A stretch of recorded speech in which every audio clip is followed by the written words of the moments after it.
Mga ka-JC, for today's video nga ay nandito tayo ngayon sa isa sa pinaka-tourist spot sa bayan ng San Jose. Welcome to the Aroma Beach. At dito nga ay sobrang daming mga punong pwedeng pagtambayan. Kung wala kayong mga sariling cottage, pwede kayo dito. At umaga na nga at nandito na tayo sa Aroma Beach at dahil nakaprepare na tayo dito ng spaghetti, ulam at iba pa. At dahil nga kain nga tayo at ito na nga yung ating mga kapatid. Ayan, nagsikain na sila dahil nga ay umaga na. At ito nga si Jenny My Love So Sweet, nandyan din siya. And then ang buong pamilya ng team Kasidsid at Bailon. At sobrang ganda nga ng Aroma Beach dito mga ka-JC. At ayan, kitang-kita nyo naman, napakaganda ng lupa. Ay, buhangin pala. At napakaganda ng buhangin at sobrang daming naliligo dito tuwing umaga. Hindi lang po tuwing umaga, napaka-highly suggested na pwede niyong puntahan ito pagdating ng hapon kasi napakaganda din dito ng kanilang sunset.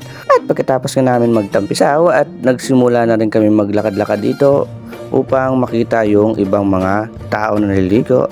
And then kasama nga pa natin maglakad-lakad dyan si Jenny My Love So Sweet. Nagatago nga siya kasi sobrang init nga daw.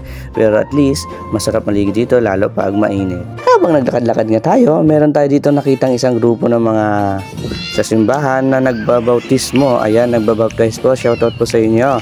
Kaka-excite nga makita yung mga gantong bagay kasi sobrang tagal na ng panahon nung huli ako nakakita ng mga gantong pinabautismohan. Once in a lifetime nga lang pala ginagawa yon mga ka-JC. And then sa pagkaakalam po ng lahat, sobrang tagal na rin pala ng video na to at ngayon lang natin siya na-upload.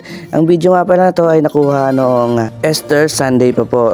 Tama po ang inyong narinig. Napakatagal na nga po pala ng video na to. Hindi lang tayo nakapag-edit at nawalan tayo ng oras, kaya ngayon lang siya na-edit at may upload. Sa sobrang ganda nga dito sa Aroma Beach mga ka-JC at pwede po yung mga buong pamilya, buong magbabarkada, buong magkakaibigan na pwede mag-outing sa lugar na to. Kasi minsan kapag low tide, sobrang gandang paliguan talaga ang Aroma Beach na to. At paggabi nga po ay maganda rin tumambay dito kasi nga sobrang daming mga night market or mga stall na pagkain dito sa Aroma Beach. Sobrang dami ding ilaw kaya hindi kayo maboboard. At nagsimula na kami maglakad pabalik sa ating area upang maligo na ulit. At dahil nga may pasok pa tayo sa trabaho, nagpaalam na tayo at mauna tayong umuwi para magbanlaw at para makapagbihis at para pumasok na sa trabaho. Sa kabuuan pala ng mga Aroma Beach, Aroma Beach. Ito po ang view dito sa Aroma Beach San Jose. At sobrang ganda nga po kung nakikita nyo. Sobrang daming pwedeng tambayan, especially sa gabi dahil marami pong mga ilaw dito.